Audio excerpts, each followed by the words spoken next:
各位观众朋友，大家好，欢迎来到闯关四海。郑丽文官宣他4月7号到12号要访问中国大陆我相信对和缓两岸关系的人来说，这是一个天大的消息同时这也是中国国民党主席在过去的10年没有访问过大陆那么郑丽文这一次重启了访问大陆，希望他能够带来和平。他行前的记者会也说全世界遵照一个中国原则，反对台独嘛，这句话是没有错的啦。不过这个时候台湾的媒体又开始见缝插针就开始访问各个的县市长，还有一些政治人物对于郑丽文此行有什么样的看法？有些人就避而不谈嘛。其实这些人的疑虑是可以讲得明白的，就是美国人的压力嘛。其实美国人现在还以为他们可以操作台湾的内部政治他们真的是把自己看得太高了。他们现在几乎没有什么本钱嘛，无非就是民进党当局刻意的贵美嘛、甜美到那个无以复加的程度嘛，才让美国人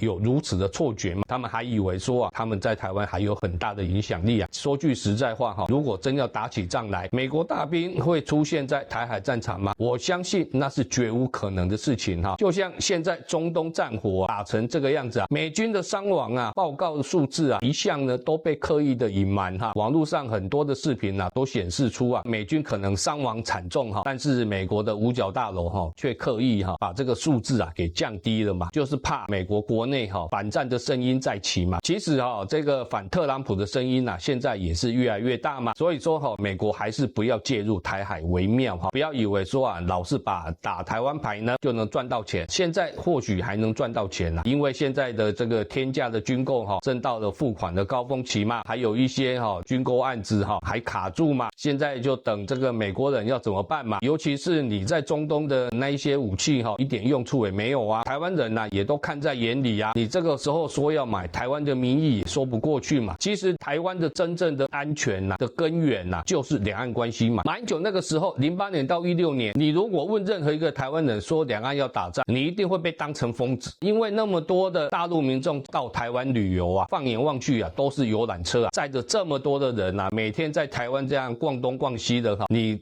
跟人家说台海会打仗，那个时候肯定是不可能的事情嘛。但是自从蔡英文上台之后，一直到赖清德嘛，两岸关系越来越紧张嘛。之前台湾默认的台海中线也不复存在嘛。现在解放军的军机跟军舰每天都围绕着台海嘛一天没有来台湾的媒体就开始写文章嘛，做出种种的揣测，说为什么最近解放军的军机跟军舰没有来。看来台湾民众也习以为常了啦，因为台防卫部门的工作每天就是要报道多少架军机多少架军舰在台海周围活动嘛，已经成为例行公事如果一天没有报大家都会觉得浑身不对劲嘛。这也无怪乎说之前大陆很多学者或者是一些评论家也说台湾总有一天会习惯解放军的军机跟军舰出现在台海周围嘛。果不其然嘛，搞了1年多之后大家都习惯了嘛。所以说回到9·2共识让两岸能够恢复制度性的协商能够坐下来什么事情都可以谈那个才是最重要的啦。尤其是台湾现在也已经接近了这个生存的危机不过同时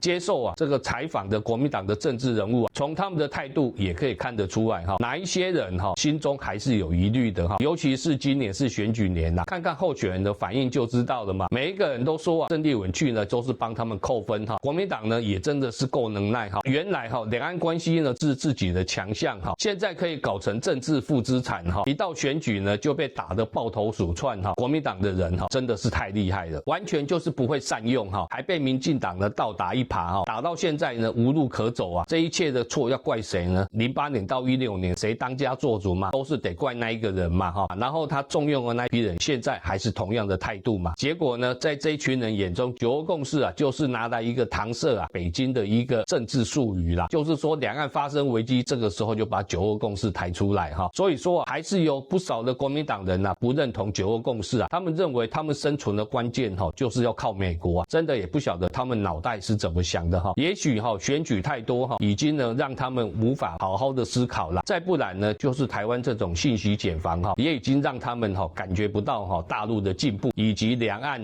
关系呢已经面临摊牌的一个境地啦。所以说这一次郑丽文访问大陆，我相信肯定会有好消息的啦。那一些候选人也不用太担心嘛，毕竟两岸关系越紧张谁才是最应该担心的？是赖清德以及民进党的政客嘛。因为只要一开打之后，这些人完全跑不掉他们现在只不过是为了选举在拼命往你的身上泼脏水戴红帽子那试问他们这些人难道跟大陆一点关系都没有吗？都是假的吗？那像刘世芳